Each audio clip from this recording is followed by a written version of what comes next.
In this video, I would like to talk about the spacing in calligraphy and in Roman.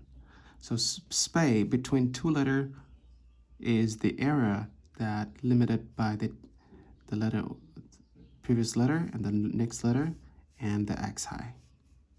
Or the top line and the bottom line like this. So this is all area between two letters. The distance between two letters is just the length from this here to here. We call that distant letter of the letters. So this in spacing, we have to keep the area between two letters and the same in any combination, like SP, PA, AC, CI, IN, and G. These all letters are all the same amount. But the physical distance may vary. From here to here is short, but this is longer, this shorter, and longer. So the distance may vary, but the area have to stay the same. For example, let's start with the two dash stroke,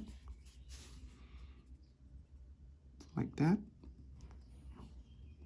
So we see the distance here pretty easily because it's just like a rectangle.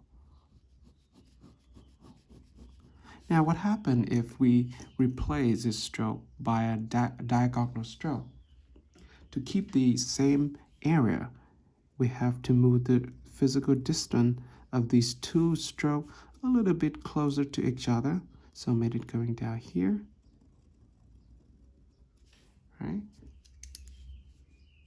That means the area stay the same because you had to sacrifice this blank area by the top area.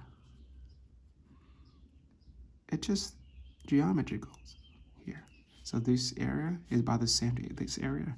So you sacrifice this down and bring it on the top, you keep the same area.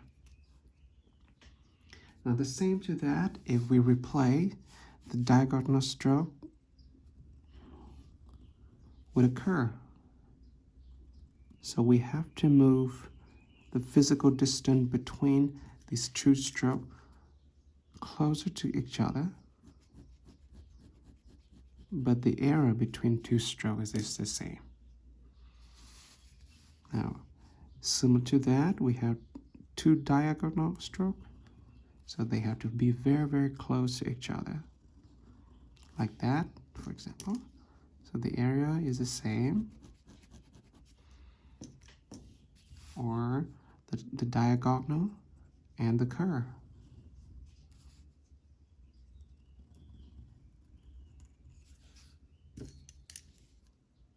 Same area again.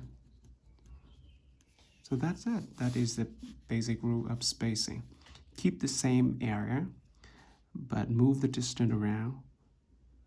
So training spacing is training the eye a lot. You cannot calculate it precisely by the rule all the time. So you let your eye works, and it will tell you if it's good spacing or bad spacing.